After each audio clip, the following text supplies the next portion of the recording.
que si ces journées n'avaient pas existé, il fallait les créer. C'est la première. C'est la première fois qu'il y a des journées scientifiques de la Ligue béninoise de lutte contre l'épilepsie.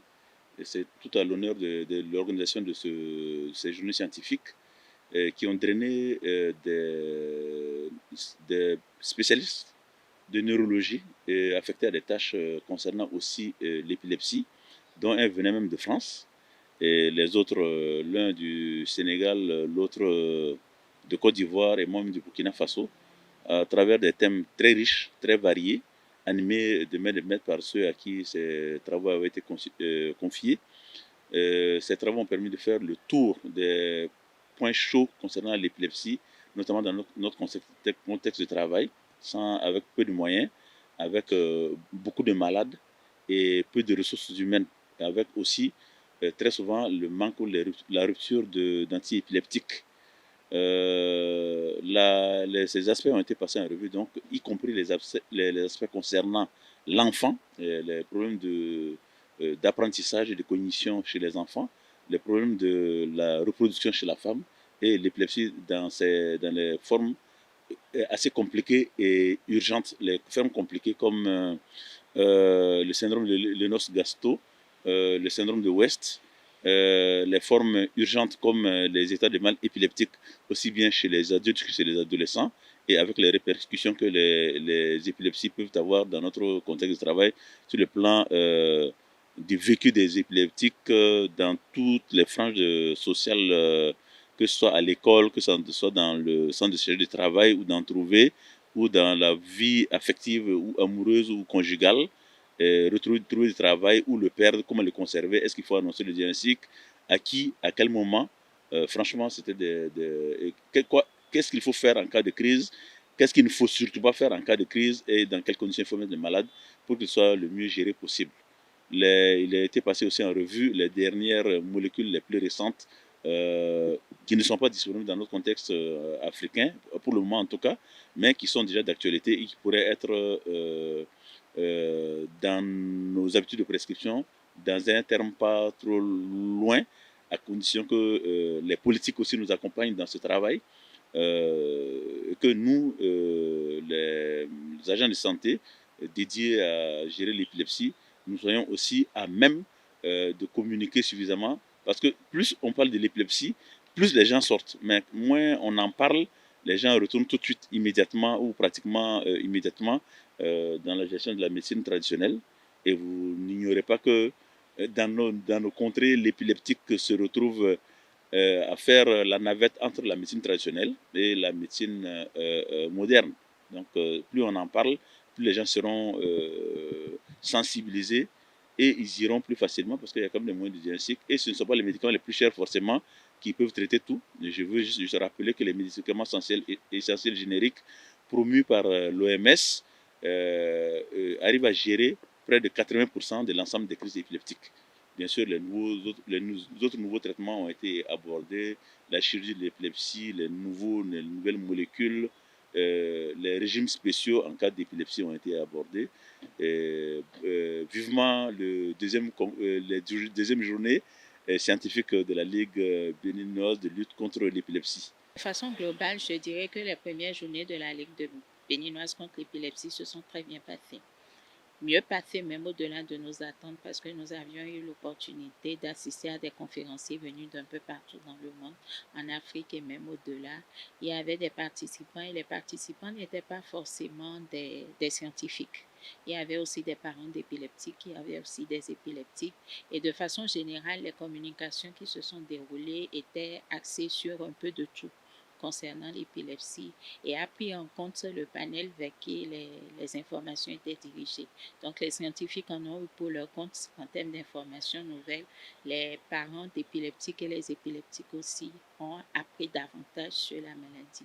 Donc, de façon globale, je dirais que c'était une première et une belle réussite. Le premier conseil que j'ai à donner à ces moments-là, c'est de faire consulter leurs enfants. Parce que plus tôt la maladie est prise en charge, mieux c'est. De ne surtout pas marginaliser ces enfants-là, de ne surtout pas les traiter comme des parias.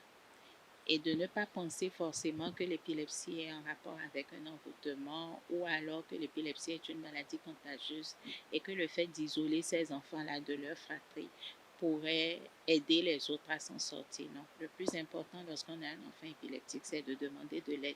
Et l'aide vient forcément des professionnels à l'hôpital. Je pense que ça a été une réussite pour nous, pour une première qui a été préparée en moins de 3 mois. Et je ne peux que remercier Dieu de nous avoir donné la force avec les partenaires qui nous ont supportés pour que ces journées viennent à leur fin. Je suis satisfait, pas totalement, mais je suis vraiment satisfait vu le panel de scientifiques présents qui nous ont appris beaucoup de choses, vu la participation des parents épileptiques et des épileptiques qui ont quand même appris aujourd'hui ce qu'est leur maladie, comment ils peuvent vivre avec. Et je pense que les jours à venir, nous aurons beaucoup plus de temps pour les organiser, pour avoir beaucoup plus d'épileptiques parce que c'est l'objectif, et pour que les gens connaissent la maladie et que la stigmatisation diminue sous mesure. Un conseil aux parents ayant des enfants épileptiques, c'est le courage. Et aux épileptiques surtout aussi, parce que l'épilepsie a un impact socio-économique très important, un impact familial où la vie familiale est désorganisée. On a pu voir dans les congrès les troubles cognitifs, les troubles de mémoire qui peuvent arriver, les stigmatisations, les enfants qui sont chassés de la maison. On ne peut que demander aux parents et leur dire l'épilepsie, ce n'est pas une fatalité. Tout le monde peut être épileptique. Ils doivent être acceptés dans les familles. On doit plus les rapprocher de nous autres aussi. Ils sont tous humains comme nous. Et l'épilepsie peut se guérir, ça ne se transmet pas. Et l'épileptique souffre trop de sa condition d'épileptique que de la maladie même. Une seule crise, on vous fout dehors, on vous cache derrière, dans l'arrière-chambre. Une crise seulement, on demande divorce. Une crise, on vous rétrograde, ouais, ils ont des problèmes. Or, c'est une affection qui peut toucher n'importe qui, n'importe quel sexe, et qui existe sur tous les continents et dans toutes les races. Ce n'est pas contagieux non plus.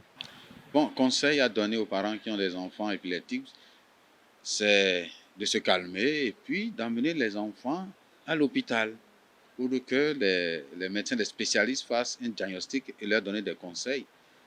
Et selon les enseignements qu'on a reçus, il y a eu des